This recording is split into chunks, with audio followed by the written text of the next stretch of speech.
పిల్లలు welcome to బామా talks. అది ఒక చిన్న పంట. ఈ సీజన్లో ఇప్పుడు ముంజికాయలు బాగా వస్తాయి కదా. ఆ పల్లెటూరులో ఈ సీజన్లో ఎండాకాలం అందరూ చుట్టూ మా పిల్లలందరూ స్కూల్ నుంచి కాలేజీల నుంచి సెలవు హాలిడేస్కి ఉద్యోగాలు చేసే పిల్లలంతా వస్తున్నారని చెప్పి వాళ్ళు సెలవులు పెట్టుకుని అందరూ వచ్చి పొలాలకు వెళ్ళి ముంజికాయల సీజన్ అని చెప్పి ముంజికాయలన్నీ కొట్టించుకొచ్చేవారు. ఆ నాన్నగారు మధ్యాహ్నం రాత్రి పాలేరు చేత అన్ని చెట్టు తెల్లారి తెమ్మని చెప్పి వాళ్ళు పొద్దున్నే పట్టుకొచ్చి అన్నిని మధ్యాహ్నం భోజనాలు అయిపోయాక 3 గంటలకు కూర్చుని ఆ ముంజికాయలన్నీ అందరూ చుట్టూ కూర్చుని పిల్లలు అందరూ కూర్చుని ఈ కాలేజీ సెలవులు వచ్చిన పిల్లలు వాళ్ళు అంతా కలిసి చుట్టూ కూర్చునేవాళ్ళు. కూర్చున్నట్టుగా పాలేరు కౌలు పెట్టి వాడి చేత ముంజికాయలన్నీ కొట్టించేవారు. కొట్టించి అవి కొంతమంది తినడం జాతర అయితే కొంతమంది తినడం జాతర వేలు పెట్టి పిల్ల పొడుచుకు తినడం. అది ఆ ముంజికాయలు కన్ను 3 కన్నులు 4 కన్నులని కాయలు అలా ఉంటే ఈ కాయ పెద్దగా నాది కాయ చిన్నకాయ నాదని అలా పంచుకుంటూ ఉండేవాళ్ళు అనమాట. తర్వాత కొంచెం పెద్ద పెద్దగా కాయలు తీసుకుని ముంజులు కొట్టించుకునేవాళ్ళం. ముంజులు కొట్టించుకుని ఆ ముంజులు తిని ఇప్పుడు ఈ సీజన్లో చింత చిగురు కూడా బాగా వస్తుంది.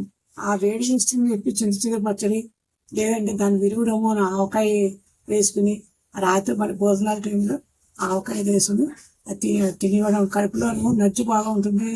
ఇది తిండే అని చెప్పి ముందుగా తిండే అని ఆవకాయ విరుగుడని చెప్పి కొత్త ఆవకాయలు సీజన్ కూడా కదా, అందుకే ఆవకాయ వేసుకుని అందరూ మన పిల్లలందరూ లైన్గా కూర్చొని ఈ కబుర్లు చెప్పుకుంటూ ముంజులు గొడవలు అన్ని కబుర్లు చెప్పుకుంటూ ఆ కొత్త ఆవకాయ వేసుకుని అన్నానికి చాలా సన్నగా హ్యాపీగా హాలిడేస్ సెలవు లీవ్ పెట్టుకుని ఉద్యోగాలు దిగుతూ వచ్చిన వాళ్ళు అందరూ కూడా చక్కగా వచ్చి కబుర్లు చెప్పుకుంటూ ఇంకా వేసేవాళ్ళము.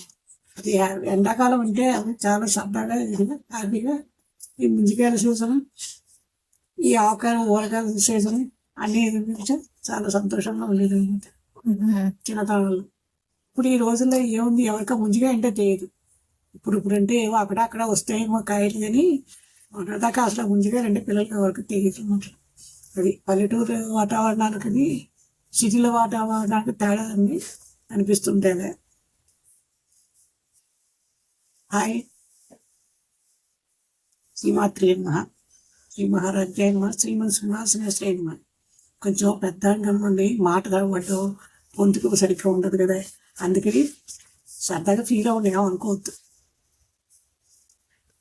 బై, మళ్ళీ రేపు కలుసుకున్నాం.